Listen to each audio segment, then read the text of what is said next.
So many lives would transform overnight if they realized my life sucks. I have nothing going for me really means I have nothing to lose. And that makes you a very dangerous person. So in any kind of game position, so like in business, right? Every position has advantages and disadvantages. And a lot of people look at the really big guys and they're like, man, they'll look at me, they're like, must be easy for Alex, right?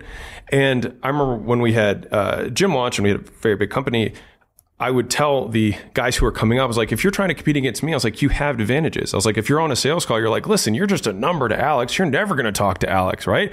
Here with me, you're going to get my attention. I'm the one, right? I was like, that's how you're going to throw stones at me. I was like, but on the flip side, if it's me marketing to the masses, I'm going to be like, this kid's in his mom's basement. He has no idea what he's doing. He's been in business for 12 months. And of course he has no idea. Like, wouldn't you want somebody who has thousands of success stories behind it because we've made a system? Like, both sides have advantages. And so what happens is people are in this small position where they're more nimble, they can give more personalized attention to people, etc. And they see it as a pure disadvantage. And so you can flip the fact that you have nothing going for you with you have nothing to lose. And that means that you can take lots of risks very quickly and end up in the exact same position you are, which is nothing.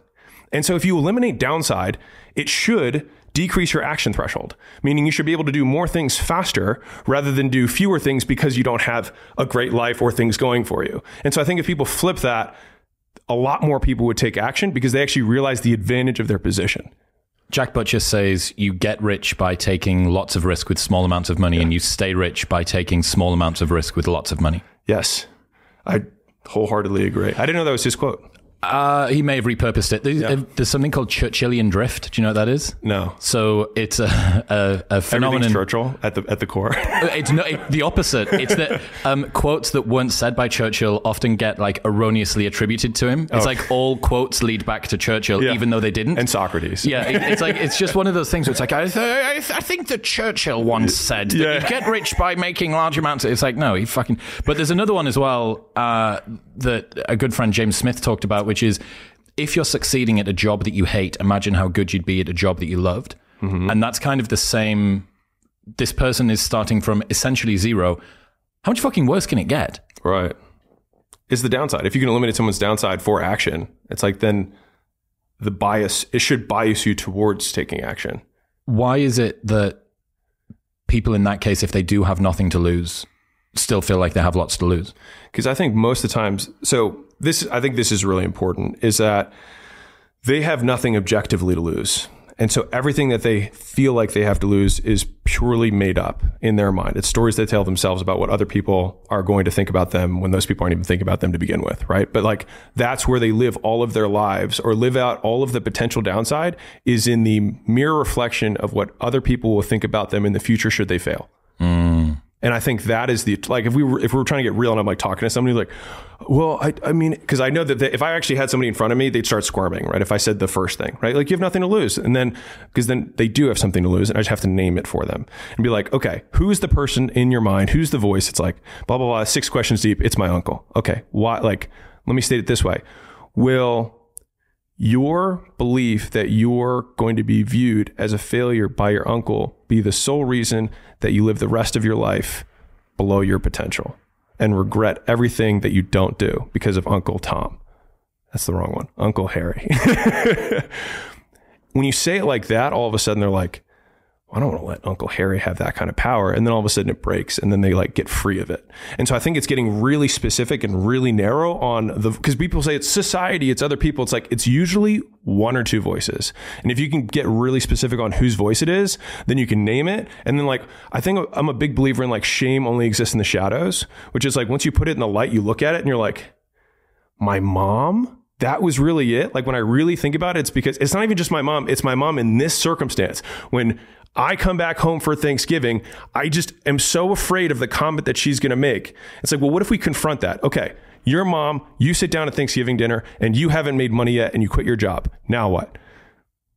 Is that better than you spending the next 60 years hating her or resenting her for the fact that she held you back? And then it's like when you give the real scenario, they're like, well, shit. And then like this weight comes off and they're like, fuck, I guess I should do this. And you're like, yeah. Shame only exists in the shadows is nice. Yeah. I like that. And it definitely is cleansing to just be like, look, here it is out in front of you. Yeah. And you realize just how irrational it is. Because we don't want to look at it.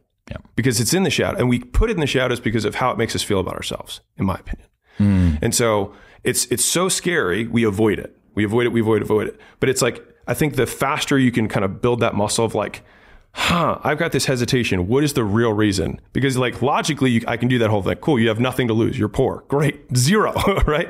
Okay. But then what is it that I do have something to lose?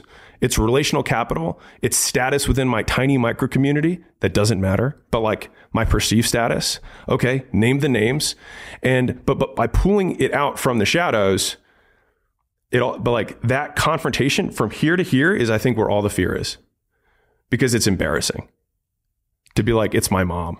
The other perfect thing or great realization, I think, for anybody that's starting out and is feeling self-conscious about what other people are going to think is when you're starting out, by design, there are so few people looking at you that even if you do fail, no one fucking sees, right? So this is something we realized when we were running nightclubs, that we would try and launch a new event around Freshers Week in September. And we would have this great idea, and everything would be about flamingos, or it would be a smart night on a Tuesday so people could go out after they've been to sports club or whatever it was.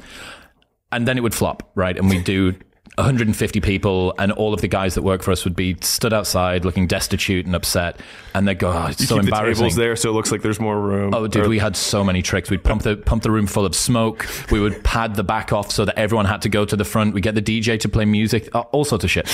But all of the boys would be like, fuck, this makes us look so bad. Everyone's going to think that we're shit. I was like, no. 150 people are going to think that we're shit. Yeah. Like, the advantage of running a shit business that doesn't reach many people is that not many people saw your shit business. And that's when you're starting out. People that are concerned about becoming a content creator. I'm worried about starting a podcast because what if everyone sees how shit my podcast is? It's like, dude, no one's going to see your shit podcast. It took me 3.5 years to get even an appreciable amount of people listening to this show. And it was effort 3 times a week. No one cares when you start. So you can be liberated from that as well. And it's just objection handling all the way down. I think a couple frames that are just different frames around content making, since we're on the topic, that helped me was, one is seeing it as practice rather than the game. So like when we're doing a podcast, if you start, you're like, hey, I'm going to do a podcast, I'm going to post it. It's practice for me getting better for future me, rather than like, this is the main game. It's like, no, the game is the whole thing. And this is just like, we're still in preseason. Yep. Like these scores, these touchdowns don't even matter yet. Right now, you can say yet, even though like I can still feel like I'm in preseason, but I think from a mental framework, it actually decreases the stakes associated with doing it. And I think that's been helpful for me, especially it was in the earlier days. The other one was kind of the equal opposite of this problem, which is not wanting to start because no one's watching, because it feels like you're doing all this work. What's the point? And so the little mental trick that I had was, one, I track lots of stuff, and the more ways you track, the more ways you can win. And so that's a little thing that I found out. So like if you track 100 stats, then you only need one of them to go up, so you feel like you made some progress. So that's like an easy one. And the second thing around the tracking is that I would look at like the biggest possible number. So a lot of times you can see like the impressions of, a post that you make. Even if you only got like 16 likes, I got like 100 impressions. And I thought to myself, I was like, well, if there was a room of 100 people, I'd be stoked. Like that would be awesome. Especially in the early days, I was like, I would totally feel like that was worthwhile.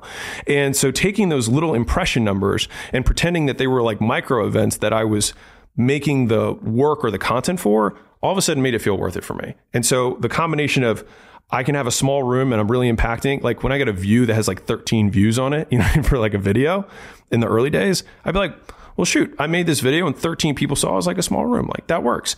But looking at both absolute growth and relative growth. So it's like, okay, well, I went from 10 followers this month to 15 followers this month. It's like, well, you can say that you only gained 5 followers. I was like, or you can say that you went up by 50%. And that was exciting. And so then because I'm a Excel projection guy, I was like, okay, well, if I do this every month, and the team knows this because I project everything out. I'm like, if we do this, because I'll predict where we're going to be in like 12 months, and we usually hit it. Very. Really? Very. But how do you account for the unforeseen 5 million play video that comes in? Well, that's my padding. Right. So okay. I'll project out with no white swan events. Yep. You know what I mean? Where something good happens. Yep. But just if we keep doing what we're currently doing at this trajectory, we compound at 13% a month. Yep. That's what it is right now. So 13% monthly, and that's just on one of the platforms we're on. And so I can just see what we're going to be at 6 months. And that's exciting. So James Smith gamifies it in the same way. You know, does he? Yeah, absolutely. Exactly the same way. And he always says that it's just like playing levels on a computer game. And this month, wow, like I got another XP point or whatever. And I think that's very important because social media and the fact that it is associated with status, even though everybody says, oh, you know, it doesn't really matter and blah, blah, it does. Like, it's very hard for us to remove the human hierarchy from what is evidently just quantified fucking status, right? On a screen. And what he did was he removed himself a lot existentially from that by saying, it's not a comment on my worth as a person. It's not a comment on whether I'm, you know, going to be loved or accepted by the world. It's me putting some stuff out. And wow, we won this month. Yeah. And this month, oh, maybe we didn't win. Why didn't we win? Or go back. The same way as if someone beats you at FIFA, unless you're like a pro FIFA player or whatever. But again, with that, what's the difference between the amateur FIFA player and the pro FIFA player? The pro has put his existential connection to his content and the success of it. There's so many little things on this that I want to go into. One of them is that, so Dr. Kashey is my closest friend. He's like a behavioral, whatever, loves studying why humans do things. And so people who are most successful, a lot of times it's not that they necessarily have more willpower. They find other ways to reward themselves. And so he's like, the more skills you have, the more ways you have to reward yourself. And so somebody can extend how long their time horizon is because they do gamify it. So people who don't have the skills of figuring out ways to reward themselves in the meantime can't make it the whole way. But that's like when you're doing cardio and you're like, okay, it's 5 times 5 to get out of here, right? You create micro games within the longer game to keep yourself going. And the thing is, I've seen that across verticals. So like if you look at, so Travis Mesh is a Olympic lifting coach out of North Carolina. And he has this really cool way of getting lifters to PR every workout, to have a personal record every workout. And what he does is he have them map every single set and rep range for every single lift at every weight. And so what happens is all you have to do is go through your book of 200 lifts and every single weight, and you can always find one that you did a year ago. And oh my God, this is my 8 rep max PB on good mornings. Yes. And you're like, well, I can hit 9 on this, or I can add 5 pounds to it. And so every workout they win. Yeah. And so they get excited because they get rewarded every workout. And so that's why it's like the more ways you track, the more ways you can win. And then I think that's those little micro wins can keep you going over the long game that you have to just keep playing. Every single morning for over 3 years now, I've started my day the exact same way, which is with Element in water. Element contains a science-backed electrolyte ratio of sodium, potassium, and magnesium, and it is the best hydration drink that I've ever found. It tastes fantastic. It's super refreshing. Orange is just the most OP flavor in the world. It's absolutely phenomenal, and it helps to play a critical role in reducing muscle cramps and fatigue. It regulates your appetite, it optimizes brain health, and it helps curb cravings. They're also the exclusive hydration partner to Team USA weightlifting and relied on by tons of Olympic athletes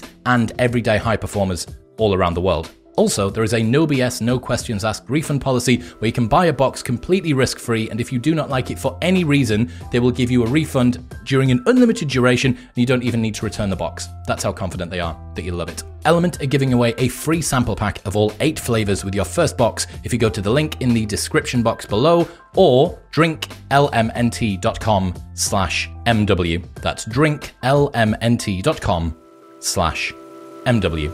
What's happening, people? If you enjoyed that, then press here for the full, unedited episode. And don't forget to subscribe.